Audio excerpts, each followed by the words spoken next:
प्रभु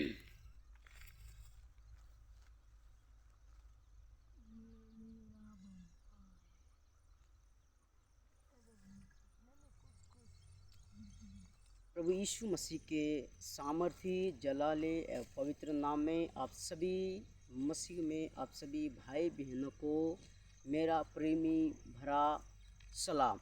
आप सभी को प्रभु यीशु मसीह में जय यीशु मसीह की। मैं प्रभु का धन्यवाद करता हूँ, मैं प्रभु की स्तुति करता हूँ, प्रभु की आराधना करता हूँ आज इस सुंदर समय के लिए, सुंदर वातावरण के लिए, सुंदर वातावरण के लिए हम प्रभु का धन्यवाद करते हैं, हम प्रभु की स्तुति करते हैं और प्रभु की आराधना करते हैं। आप मुझे देख रहे हैं, मेरी इर्द गिर्द में ये सब अच्छा मौसम है, ऐसे हरे हरे पेड़ पौधे हैं, है ना, सागवान के पेड़ है। एक अच्छी मौसम, प्रभु ने अच्छा मौसम दिया है, इसलिए हम प्रभु को धन्यवाद करते हैं। प्रभु यीशु मसीह के सामर्थ्य नाम में आप सभी को प्रेमी सलाम। एक बार फिर से मैं आपको जय यीशु मसीह के कहता हूँ। तो आइए इस वीडियो के माध्यम से आज हम बात करना चाहेंगे विशेष करके जवानों के लिए, विशेष करके जवान और जवानों के लिए जो मसीह भाई बहन है, जो मसीह जवान हैं, जो मसीही कलीसिया में, मसीह समाज में जो जवान जवानी हैं, बच्चे हैं, जो जितने बच्चे जो कि समझ सकते हैं कि पाप क्या चीज़ है, उसका परिणाम क्या है, वो समझ सकते हैं। उन लोगों से आज मैं इस वीडियो के माध्यम से आपसे बात करना चाहता हूँ। तो आप ज़रूर इस वीडियो को आप लाइक न करो तो कोई बात नहीं, सब्सक्राइब न करो तो कोई बात नहीं, लेकिन मैं आपको कहना चाहता हूँ कि इस वीडियो को आप शुरू से लगाकर अंत तक ज़रूर देखिएगा। तो परमेश्वर आपके जीवन को बदल देगा, आपकी ज़िंदगी को बदल देगा और परमेश्वर हर क्षेत्र में आपकी जवानी ज़िंदगी को और जवानी लाइफ को परमेश्वर आपको क्या करेगा, ब्लेस करेगा, आशीषित करेगा और आपको परमेश्वर बहुत ही आपसे आगे आपको परमेश्वर बढ़ाएगा। मैं ये आशा करता हूँ कि आप जरूर इस वीडियो को सुनेंगे और अंत तक सुनेंगे, इस बात का मैं भरोसा करता हूँ, विश्वास करता हूँ। मैं प्रभु का धन्यवाद करता हूँ। ओके, मैं प्रभु का धन्यवाद करता हूँ। आप मेरे साथ अगर आप देख रहे हैं, कहीं पर भी आप देख रहे, घर में देख रहे हैं या आप काम गुजरात में काम करने के वहाँ देख रहे हैं, कलीसिया में देख रहे हैं, है ना, लोगों के बीच में देख रहे हैं, तो मैं प्रभु का धन्यवाद करता हूँ कि आप अगर अपने पास अगर बाइबल है तो आप अपने पवित्र शास्त्र में से दूसरा तिमुथियुस उसका अध्याय 2 और उसका पद 22 पर इस वचन पर हम चर्चा करेंगे और इस वचन के द्वारा हम सीखेंगे कि आज परमेश्वर मसीही भाई बहनों को, मसीह ब्रदर्स एंड सिस्टर्स को परमेश्वर क्या कहना चाहता है, परमेश्वर क्या आज्ञा देता है, परमेश्वर किस तरह से बात करता है, परमेश्वर उनसे कैसी आशा करता है, परमेश्वर उनसे कैसा स्वप्न देखता है, परमेश्वर उनसे कैसी कल्पनाओं को रखता है, परमेश्वर उनके जीवन में क्या उद्देश्य देख रहा है, क्या मिशन देख रहा है, कितना बड़ा आशीष भरा जीवन को देख रहा है परमेश्वर। इस बात को आज हम देखेंगे। लेकिन अगर प्रभु जवान अगर परमेश्वर के हाथ में अपने आप को समर्पण कर देगा, अपने आप को सरेंडर कर देगा, तो परमेश्वर बहुत तायत से परमेश्वर को उपयोग भी कर सकता है, उसको आशीष भी कर सकता है और उसको परमेश्वर हर तरफ से, चारों तरफ से परमेश्वर को जवानी ज़िंदगी को परमेश्वर क्या कर सकता है, आशीष कर सकता है। आप दाऊद के बारे में आप भली भांति जानते हैं, है ना, आप यूसुफ के बारे में भली भांति जानते हैं, इसके बाद आप तीमुथियुस के बारे में भली भांति जानते हैं, तीतुस के बारे में भली भांति जानते हैं। तो परमेश्वर आप इन सारी गवाहियों को, आपने इनके सारे कैरेक्टर्स, उनके चरित्रों को आपने पढ़ा है कि वो परमेश्वर के साथ किस तरह से चल रहे थे। तो आज प्रभु आपको और मुझसे भी बात करता। मैं जवान हूँ, इसलिए इस वीडियो के माध्यम से मैं जवान बहनों से और जवान भाइयों से बात कर रहा हूँ और ख़ास करके परमेश्वर का वचन आपसे बात करता है। परमेश्वर का वचन मतलब यीशु मसीह आपसे बात करता है। आपके जीवन से प्रभु कुछ आशा रखता है, आपके जीवन से प्रभु कुछ उद्देश्य रखता है। अगर आप, मैं आपको बता दूं, अगर आप परमेश्वर के जीवन, अगर परमेश्वर ने परमेश्वर को आपने जीवन नहीं दिया, इसके बाद में अगर आप कुछ कर रहे हैं तो वो सब कुछ व्यर्थ है, सब कुछ निष्फल है, सब कुछ निर्थक है। वो उसमें कोई सार्थकता नहीं, उसमें कोई सफलता नहीं। हाँ, आप नौकरी लग जाओगे, आप घर बार आपका बढ़ जाएगा, आपका बंगला गाड़ी बढ़ जाएगा ना, आपका बीवी पत्नी बढ़ जाएगा, आप शादी अच्छे से कर लोगे, ये सब ठीक है, ये सेकेंडरी है, ये सब सेकेंडरी है। लेकिन अगर परमेश्वर को आप जीवन दे के अगर आपके जीवन में आप कुछ काम करोगे, आगे बढ़ोगे, तो मैं आपको बताना चाहता हूँ परमेश्वर आपको, मैं शारीरिक रूप की आशीष बात नहीं कर रहा हूँ, शारीरिक रूप की आशीष आएगी आएगी, लेकिन सर्वप्रथम अगर आप जीवन दोगे तो परमेश्वर आपको आत्मिक रूप से आपकी आत्मा में, जो परमेश्वर ने यीशु मसीह में होकर जितनी भी आशीष हमको दी है, मुझे दी, वो सब आशीष आपके जीवन में परमेश्वर क्या कर देगा, उंडेल देगा। लेकिन इससे पहले हमें क्या करना पड़ेगा, हमें परमेश्वर को जीवन देना पड़ेगा। मैं विशेष करके जवान और जवानी से बात कर रहा हूँ। परमेश्वर आज जवान जवानी से बात कर रहा है, कलीसिया के लोगों से बात कर रहा है, और मसीह समाज के जवान जवानी से बात कर रहा है। परमेश्वर, मैं प्रभु का धन्यवाद करता हूँ कि प्रभु ने ऐसे ही मुझसे भी, प्रभु ने लगभग 8-9 साल पहले परमेश्वर ने मेरे साथ बात की, और मैंने मेरे जीवन को मैंने परमेश्वर के हाथ में समर्पण कर दिया, मैंने परमेश्वर को दे दिया, यीशु प्रभु को दे दिया। तो प्रभु ने मेरे जीवन को और ही बदल दिया, मुझे और ही बदल दिया। परमेश्वर ने मुझे कैसे बदला और कैसे प्रभु ने मुझे अनुग्रह दिया। मैं हर बात में सुधरता गया, हर गलतियों में सुधरता गया, और हर अभिलाषाओं में मैं बाहर निकलता गया। परमेश्वर ने मुझे इतना आशीष किया, इतना आशीष किया, बहुत आशीष किया। मैं आत्मिक रूप में बहुत आशीषित हुआ हूँ। शारीरिक रूप की बात नहीं कर रहा हूँ, शारीरिक रूप पे तो मैं मेहनत करके कमा के खा लूँगा और सब कुछ मुझे मिल जाएगा। परमेश्वर मुझे और आपको कभी भूखे सोने नहीं देगा, इस बात का तो मैं विश्वास करता हूँ। तो परमेश्वर आपको आशीष करे। तो चलो दूसरा तीमुथियुस उसका 2 अध्याय और 22 पद में हम निकाल लेंगे। जवान विशेष करके इस वीडियो को बैठकर और ध्यान से और बहुत ही मेडिटेशन के साथ, एकता के साथ इस वचन को सुनेगा। परमेश्वर आपको बहुत ही आशीष करेगा। आइए मैं पढ़ूंगा, आपको 22 पद में पढ़ूंगा। यहाँ पर लिखा है कि जवानी की अभिलाषाओं से भाग, और जो शुद्ध मन से प्रभु के नाम लेते हैं, और उनके साथ धर्म और विश्वास और प्रेम और मेल मिलाप का पीछा कर। ये प्रभु का वचन कहता है। तो मैं आपको बताना चाहता हूँ, यहाँ पर लिखा कि ऊपर वाले थोड़े लाइन को हम हाईलाइट करेंगे और उस पर थोड़ा ज़्यादा जोर देंगे और बात करेंगे। यहाँ पर लिखा है जवानी की अभिलाषाओं से भाग, जवान की अभिलाषाओं से भाग, जवान की अभिलाषाओं से दूर जा, जवान की अभिलाषाओं से दूर जा, जवान की अभिलाषाओं से भाग, उसको छोड़कर भाग। अगर वो तेरे पीछे आ रही है, संसार की अभिलाषाएं, जवान की अभिलाषाएं वो आ रही, तो तेरे को क्या करने का, भागना पड़ेगा। तेरे को क्या करना पड़ेगा, दौड़ना पड़ेगा। संसार की अभिलाषाएं तेरे पीछे पीछे पीछे पीछे आ रही, वो भी दौड़ के आ रही, तुझे भी दौड़ के भागना पड़ेगा। मैं आपको बता दूं, यूसुफ के बारे में मैं आपको बताऊं, यूसुफ ने क्या किया। उस पोतीफर की पत्नी जब उस पर ज़बरदस्ती करने आई, तो यूसुफ वहाँ पर रुका था, यूसुफ वहाँ पर खड़ा रहा, यूसुफ ने वहाँ पर दुआ किया। क्या किया यूसुफ ने वहाँ पर, उपवास किया। क्या किया यूसुफ ने वहाँ पर, क्या किया यूसुफ उसको देखकर वो भागा, क्योंकि वहाँ पर जवान की अभिलाषा यूसुफ के जीवन में आ रही थी, यूसुफ के शरीर में आ रही थी, उसके बॉडी में आ रही थी, उसके मन में आ रही थी, उसके प्राण में आ रही थी, उसके अंश और उसके अंग में आ रही थी। इसलिए यहाँ पर प्रभु का वचन कहता है कि जिस तरह यूसुफ जवानी की अभिलाषाओं से छोड़कर भागा, वैसे हमें भी क्या करना है, जवानी की अभिलाषाओं को छोड़कर भागना है। हाँ, उस अभिलाषा की ओर दौड़ के नहीं जाना है, दौड़ के जाओगे तो मरोगे। हाँ, प्रभु यीशु मसीह का वचन कहता है जवानी से जवान, जवानी की जितनी भी अभिलाषाएं हैं, वो सारी अभिलाषाओं से तुझे क्या करना पड़ेगा, भागना पड़ेगा।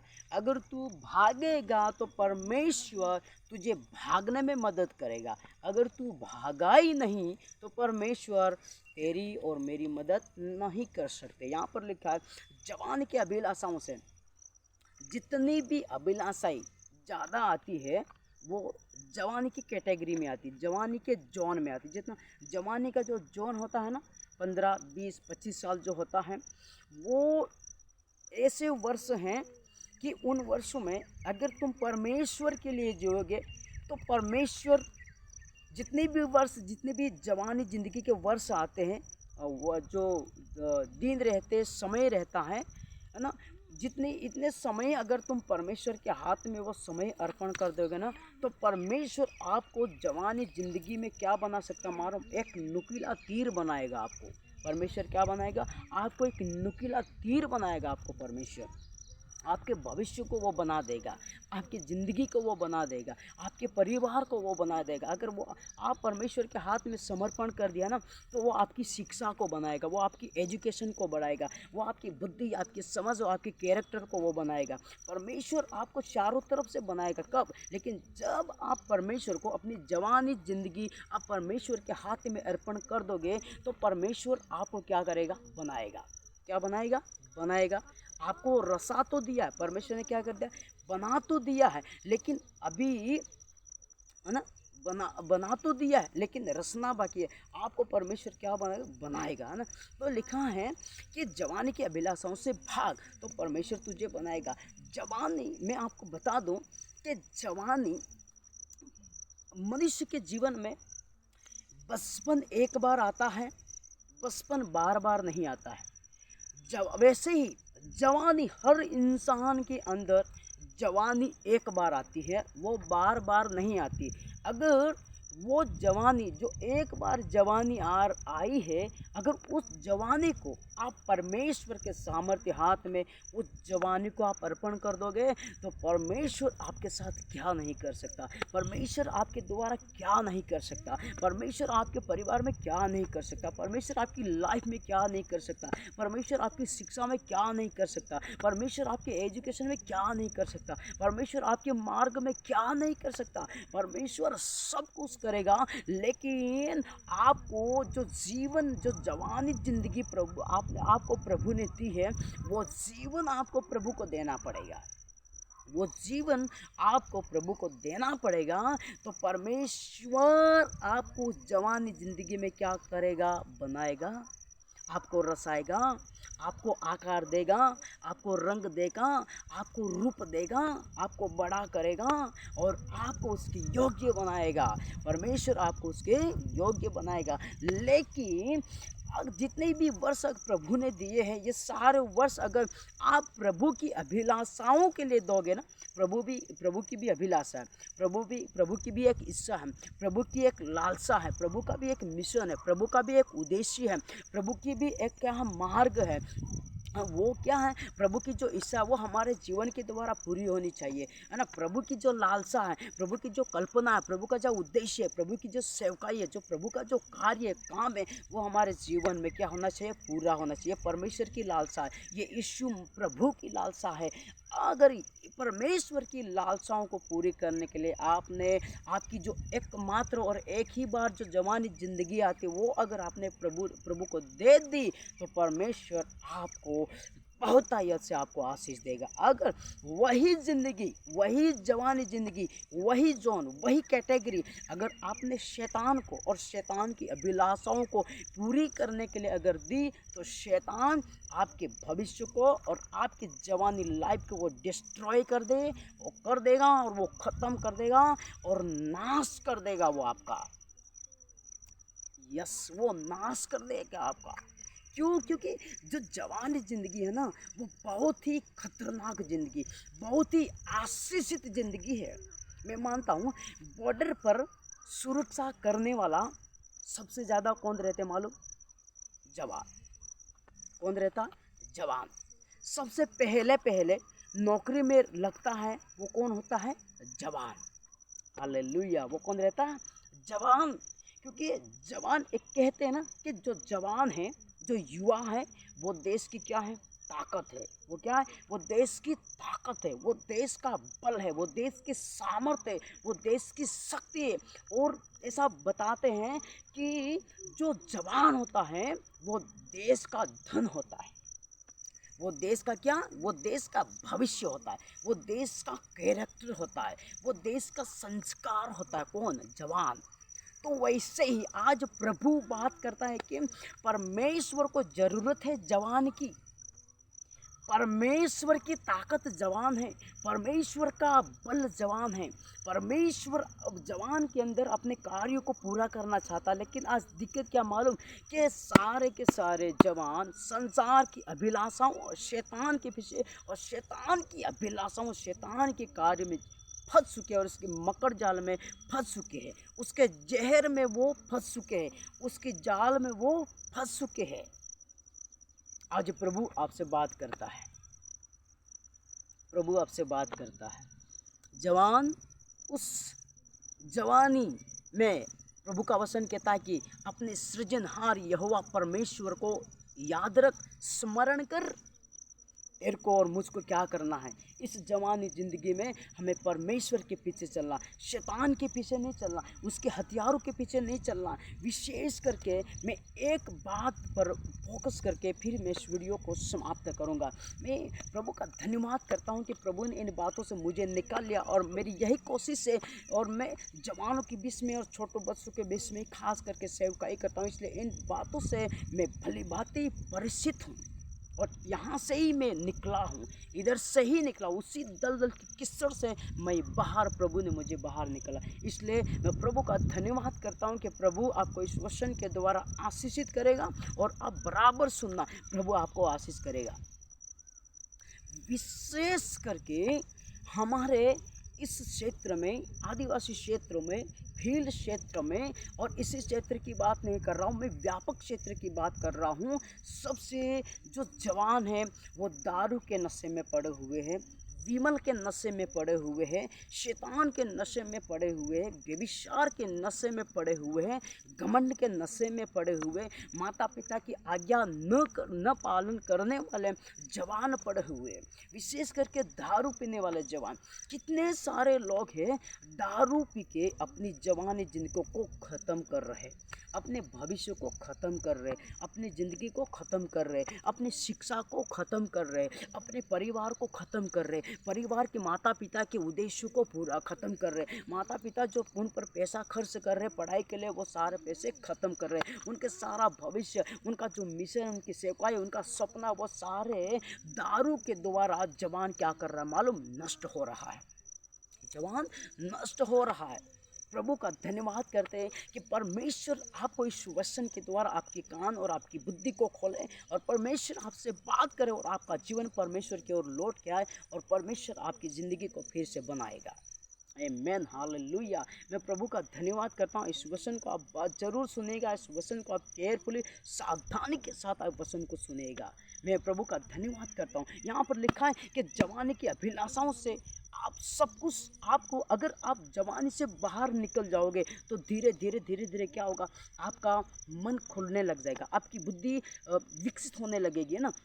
धीरे धीरे आप जवानी से बाहर निकलोगे, आपकी शादी हो जाएगी, बच्चे हो जाएंगे, परिवार हो जाएगा, फिर समाज का रीति रिवाज का ये सारा रिस्पॉन्सिबिलिटी, जिम्मेदारी आपके घर में आ जाएगा, बच्चे हो जाएंगे। इसके बाद में आपको ये सारी बातें पता चलेगी, और धीरे धीरे खबर पड़ेगी कि हाँ, अगर मैं जवानी लाइफ को सुधार लेता, दुख में सुख में कैसे भी करके मैं कमा लेता, मैं अगर परमेश्वर के हाथ में अर्पण हो जाता, अगर परमेश्वर की बात को मैं मान लेता, पढ़ाई कर लेता, शिक्षा को हासिल कर लेता, नौकरी को हासिल कर लेता, मैं परमेश्वर को हासिल कर लेता, तो ये सारी बातें जो मेरे आज जो जवानी के बाहर निकलने बाद जो बातें घट रही, वो उस समय घटित नहीं होगी। क्योंकि अगर जवानी जिनके आप परमेश्वर के हाथ में अर्पण कर दोगे, तो परमेश्वर आपके जीवन को सफल कर देगा, सफल कर देगा, परमेश्वर आपको सफल कर देगा, सफल कर देगा। मैं बताओ, दारू पीने वाला जवान, आपको तो नहीं मालूम, लेकिन मैं आपको बता रहा हूँ कि दारू पीने वाला व्यक्ति कभी भी कुछ भी कर सकता है, कभी भी कुएं में कूद सकता है, कभी भी वो पुल से कूद सकता है, कभी भी वो जहर खा के मर सकता है, कभी भी वो आग में कूद सकता है, कभी भी वो अपनी पत्नी को मार सकता है, कभी भी वो अपनी बीवी को मार सकता है, कभी भी वो अपने बच्ची को, अपने बेटे को मार सकता है, कभी भी वो अपने समाज, अपने काके बाबे से वो झगड़ा करता है, अनुचित वो काम करता है। दारू पीने वाला व्यक्ति वो अपने भविष्य को क्या कर रहा है? ख़त्म कर रहा है। वो अपने माइंड को, अपनी विचार शक्ति को, अपनी बुद्धि को, अपने जीवन को, अपने शरीर, अपनी बॉडी, अपने अंग को, अपने परिवार, अपने काम धंधे, काम बिजनेस, पैसों को वो क्या कर रहा है, दारू पीने वाला व्यक्ति ख़त्म कर रहा है, वो ज़िंदगी ख़त्म कर रहा है। वो शैतान का मेन हथियार है, शैतान का हथियार है। वो इस जाति को उस जाल में, उस नशीले पदार्थ में उसको बांध कर रखना, ये शैतान का काम है। वो शैतान दारू के द्वारा कहता है ज़िंदगी बर्बाद करता है, लोगों की ज़िंदगी वो ख़त्म करता है, लोगों के वो भविष्य को ख़त्म करता है। क्योंकि दारू पीने के बाद उसको सोच नहीं आएगा, आगे भविष्य के बारे में क्या करना उसको कुछ समझ में नहीं आएगा, परिवार के बारे में क्या करना समझ नहीं आएगा, पढ़ाई में क्या करना समझ में नहीं आएगा, कैरियर में क्या करना समझ में नहीं आएगा। ये सारी बातें जो सोचने की शक्ति वो क्या करता है, शैतान क्या करता है, दारू के द्वारा इंसान की बुद्धि को बांध देता है, उसके कैरियर को क्या कर देता है, वो नष्ट कर देता है। तो आज इसी बात के साथ में यहीं पर इस वीडियो को और इस वचन को यहीं पर हम विराम देंगे। और ये फर्स्ट भाग है, ज़रूर देखें। इसके बाद में इसका जवानों का और भी हम सेकेंड भाग बनाएंगे, वो भी आप ज़रूर देखेगा और परमेश्वर आपको आशीष करेगा। मैं फिर से पास्टर दाऊद कटारा आप सभी मसीह भाई बहनों को, आप सभी जवान जवानों का प्रेमी सलाम। जय यीशु मसीह की।